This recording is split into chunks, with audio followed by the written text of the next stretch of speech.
Prestopino Corporation produces motorcycle batteries. It turns 1,500 batteries a day. Production per day. Production per day 1,500 batteries or units. Production unit per day. Cost of ₹6 per battery for material and labor cost. Material and labor cost.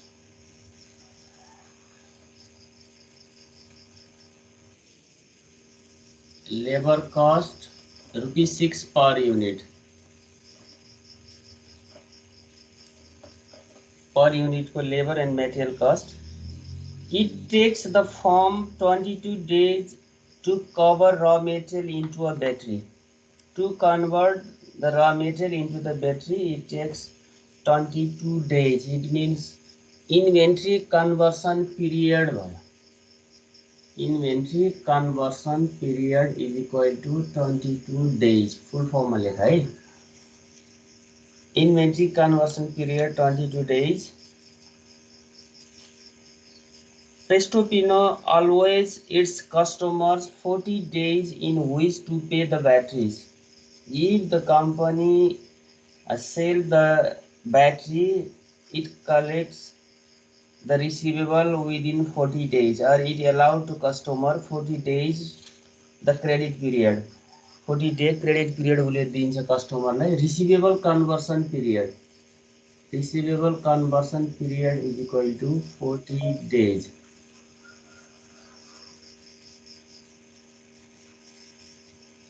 And the firm generally pays its supplier in 30 days. Payable deferral period. 30 day मा उसले पैसा तिर्छ. Payable deferral period. Deferral period is equal to 30 days.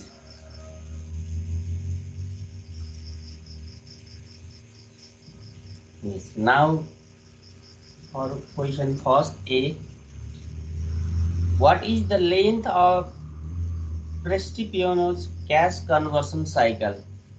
Now cash conversion cycle is equal to inventory conversion period plus receivable conversion period minus payable deferral period is equal to 22 days plus 40 days minus 30 days is equal to कति हुन्छ?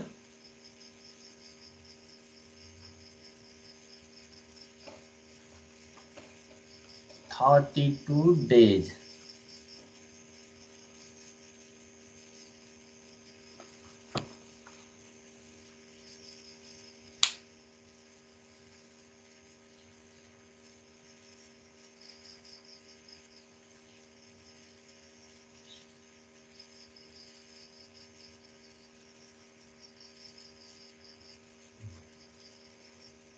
Now the second question. At a steady state in which Prestopino produces 1,500 batteries a day, what amount of working capital must it finance? If the company's cash conversion cycle is 32 days and it produces 1,500 batteries per day, as well as the labor and material cost per unit is 6. And now we have to calculate the working capital of the company. Now the working capital WC working capital is equal to cash conversion cycle multiplied by working capital per day. Now cash conversion cycle 32 days multiplied by working capital per day is equal to output per day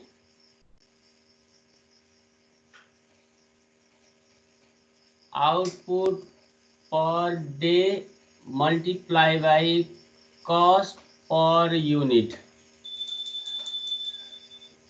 Cash conversion cycle 32 days multiply by output per day 1500 batteries multiply by labor and material cost per unit 6 is equal to rupees.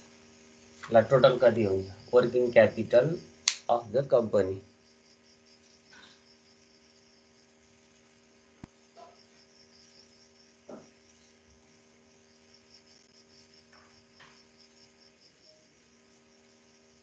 $2,88,000. 2,88,000. 88,000. Second को पनि भयो.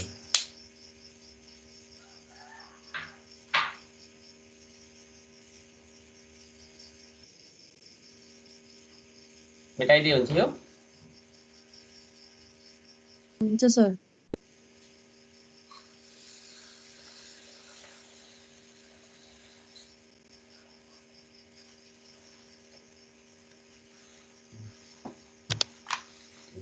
Now question C. Third, by what amount could Presto Pino reduce its working capital financing needs if it was able to stretch its payable deferral period to 35 days? Previous payable deferral period 30 days. Now working capital is equal to what if payable deferral period increased to 35 days. 30 day हुँदा 2,88,000 कि कति थियो 2,88,000 working capital थियो भने यदि payable deferral period increase to 35 days what is the amount of working capital? First of all, cash conversion cycle. Cash conversion cycle is equal to inventory conversion period plus receivable conversion period minus payable deferral period is equal to 22 plus 40 minus 35 भयो. Cash conversion cycle कति आउँछ 27 days.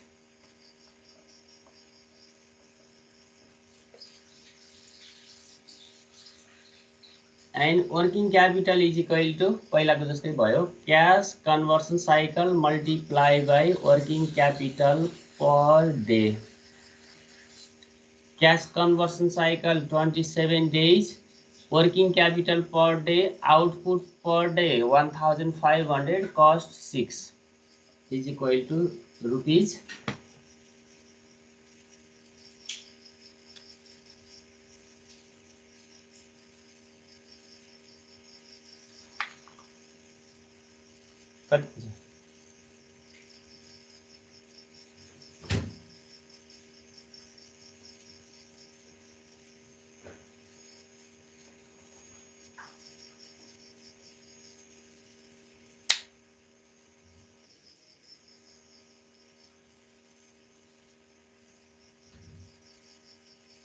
कति भयो 2,43,000. 2,43,000.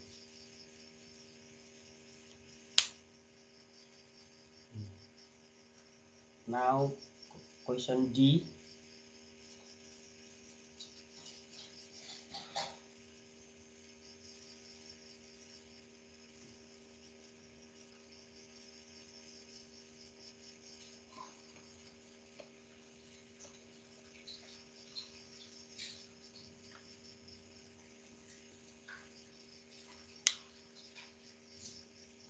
Question D. Presto Pino's management is trying to analyze the effect of a proposed new production process on its working capital investment. The new production process would allow Presto Pino to decrease its inventory conversion period to 20 days. Inventory conversion period decreased to 20 days. 22 थियो, decrease to 20 days, and increase its daily production 1800 batteries. Daily production or output per day is equal to 1800 units or batteries. 1500 बाट 1800 एउटा battery daily produce गर्छ. However, the new process would cause the cost of material and labor to increase rupees 7. Cost per unit increase to rupees 7. पहिला 6 थियो, output बढ्यो, inventory conversion period घट्यो, तर production cost increase to rupees 7. Assuming the change does not affect the average collection period 40 days, average collection period or receivable conversion period again 40 days, it should not change, as well as the payable deferral period also 30 days. Payable deferral period is equal to 30 days. What will be the length of its cash conversion cycle and its working capital financing requirement if the new production process is implemented? अब यसको आधारमा cash conversion cycle र working capital निकाल्ने. अब simple छ. Cash conversion cycle is equal to inventory conversion period plus receivable conversion period minus payable deferral period.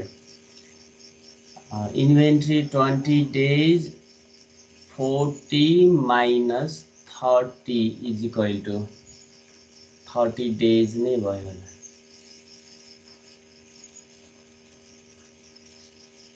$30 days.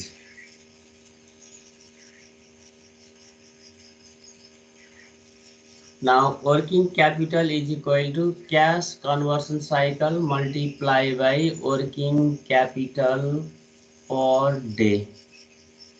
Cash conversion cycle 30 days multiplied by working capital per day ma output 1800 cost 7 is equal to rupees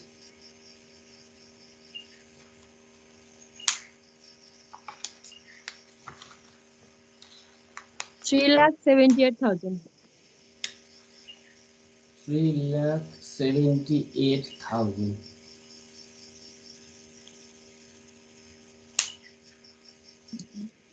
The question number कतिले reduce भयो त? Reduce in working capital. Working capital is equal to पहिला हामीले सुरुमा निकाल्दाखेरिको working capital कति थियो? 2,88,000 थियो हैन? 2,88,000 माइनस यसपछि सीमा हामीले निकाल्दा कति भयो? 2,43,000. रिड्युस कति भयो? 45,000 रिड्युस भयो. सी को लागि हामीले कति वर्किङ क्यापिटल हुन्छ मात्र निकालेछौँ. वर्किङ क्यापिटल कतिले रिड्युस हुन्छ पनि भन्नुहुन्छ. बाई वाट एमाउन्ट कुड पेस्टिपियानो reduce its working capital.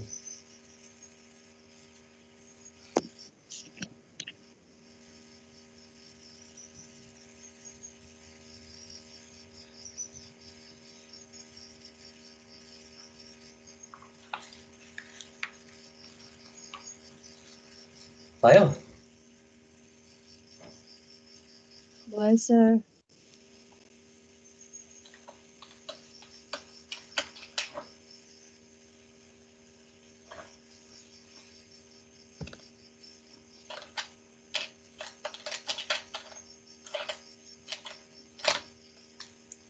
Question number 5.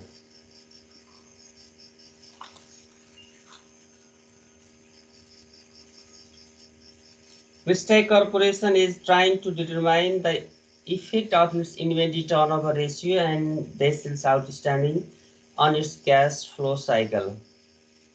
Prestige 2008 sale, all on credit were rupees 1,50,000. Sales is equal to rupees 1,50,000. All credit भनेछ sales, and it earns a net profit of 6% or rupees 9,000. Net income 9,000. Sir बोट टल्के छ 9,000. Sir बोट टल्केको छ के गर्ने त उपाय छैन, बत्ती बाल्नु पर्छ लाइट नभएर अँध्यारो भएर। अनि राम्रोसँग क्लियर पनि आएन कस्तो जुम गरेर हेर्नु न मोबाइलबाट। जुम गरेको क्लियरै आएको छैन। Net profit margin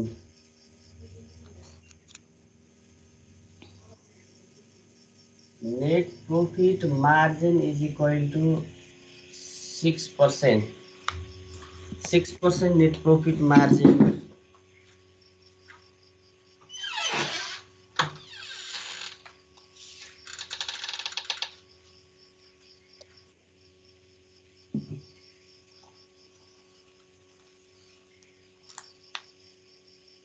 Its turnover, its inventory 6 times. Inventory turnover.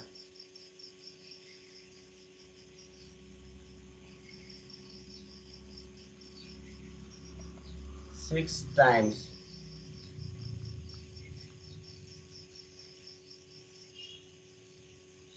DSO 36.5 days. DSO or receivable conversion period is equal to 36.5 days. The firm had fixed assets totaling rupees 35,000. Fixed assets rupees 35,000. Payable deferral period 40 days. Payable deferral period is equal to 40 days. First one, cash conversion cycle. Okay. Cash conversion cycle is equal to inventory conversion period plus receivable conversion period minus payable deferral period. But inventory conversion period को लागि inventory turnover दिएको छ, working note. Inventory conversion period is equal to days in a year, assume 365 days, divide by inventory turnover.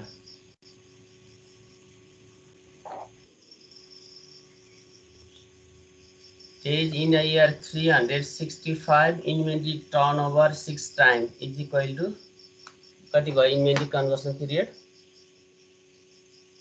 365 divided by 6. 60.83. कति? 60.83. 60.83 days. Inventory conversion period 60.83 plus receivable conversion period or DSO 36.5 minus payable deferral period 40 days is equal to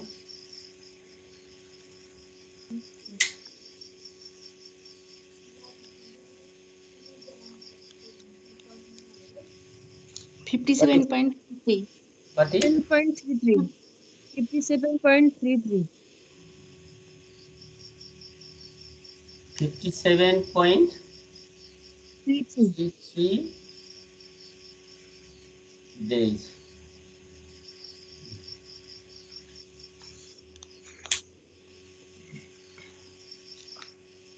Cash conversion cycle. Assuming Prestige holds negligible amount of cash and marketable securities, or this company has not the amount of cash and marketable securities. In such situation, calculate its total assets turnover and return on assets. Cash र marketable security छैन भने